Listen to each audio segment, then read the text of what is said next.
সাকিব খানের মুভি তাহলে এক বছরে আয় করলো 100 কোটি টাকারও বেশি। আর তুফান মুভি কলকাতার বক্স অফিসে কত টাকা ইনকাম করলো এটারও একটা ইনফরমেশন পাওয়া গেল, সেটাও জানাবো। এছাড়া এই তুফান মুভির গ্রস কালেকশন বাংলাদেশে কত হয়েছে সেটারও একটা আপডেট আপনাদেরকে জানিয়ে দিব। প্রথমে আসি তুফানের কাছে। তুফান 28 জুন মুক্তির পর যে ঝড় তুললো, সেই ঝড়ে শুধু বাংলাদেশেই তুফানের গ্রস কালেকশন ছুঁয়ে ফেলেছে 35 কোটি টাকা। এমনটাই দাবি করছেন তুফানের ডিরেক্টর রায়হান রাফি। আর বাংলাদেশ ছাড়াও তুফান কিন্তু মুক্তি পেয়েছে আরো অনেকগুলো দেশে। কলকাতা তো আছেই, লন্ডন, সিঙ্গাপুরে, যুক্তরাষ্ট্রের বিভিন্ন প্রেক্ষাগৃহে এখন চলছে তুফান। আর বাংলাদেশে তো মুক্তির পর অলরেডি তিনটা সপ্তাহ পার হয়ে গেছে, তাও তুফান কিন্তু থেমে নেই, এখনো শো যাচ্ছে হাউসফুল। এর আগে সাকিব খানের প্রিয়তমা ওয়ার্ল্ড ওয়াইড কামিয়েছিল 42 কোটি রুপি। আর এই সাফল্য দেখেই প্রিয়তমার মেকার্সরা বানিয়ে ফেলে রাজকুমার প্রিয়তমার মতো ইনকাম করতে না পারলেও কম কামায়নি। ওয়ার্ল্ড ওয়াইড গ্রস কালেকশন হয়েছিল প্রায় 26 কোটি রুপি। তবে রাজকুমারের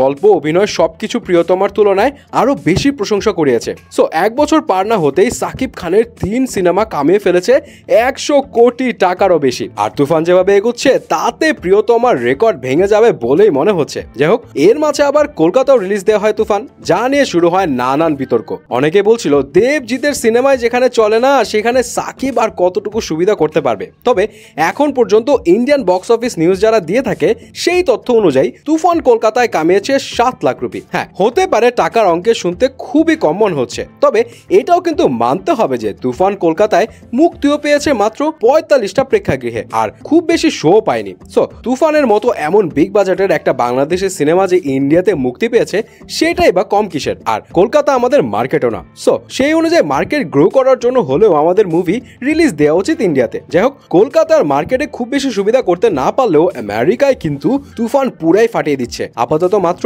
19টা হলে মুক্তি পেয়েছে তুফান, আর 19টা হলেই হচ্ছে বাঙালিদের উপচে পড়া ভিড়। এমনও খবর পাওয়া গেছে যে কিছু কিছু জায়গায় সিট না পেয়ে হলের মেঝেতে বসেও তুফান দেখছিলেন দর্শক। এমনও শোনা যাচ্ছে যে শীঘ্রই আমেরিকার বিভিন্ন স্টেটে বাঙালির অধ্যুষিত এলাকায় প্রায় 30টা স্ক্রিনে তুফান ছাড়া হবে। ইউএসএতে মুক্তির পর মাত্র 12 দিনে তুফানের আয় কিন্তু খুবই ভালো, প্রায় $1,20,000 মতো, মানে প্রায় 1.5 কোটি টাকা। ধারণা করা হচ্ছে এখন পর্যন্ত ইউএসএ মার্কেটে সবচেয়ে বেশি আয় করা বাংলাদেশের ফিল্ম হওয়ার রেকর্ড খুব শিগগিরই টপকে যাবে তুফান। সো দেখা যাক আসলে ফাইনালি তুফান কোথায় গিয়ে থামে। আর সামনে কিন্তু আবার অনন্য মামুনের দরদ নিয়েও হলকাপাতে আসছে সাকিব খান, যেটা আবার হতে যাচ্ছে একটা প্যান ইন্ডিয়ান ফিল্ম। আশা করা যায় এবার আরো ভালো পারফর্ম করবে দরদ।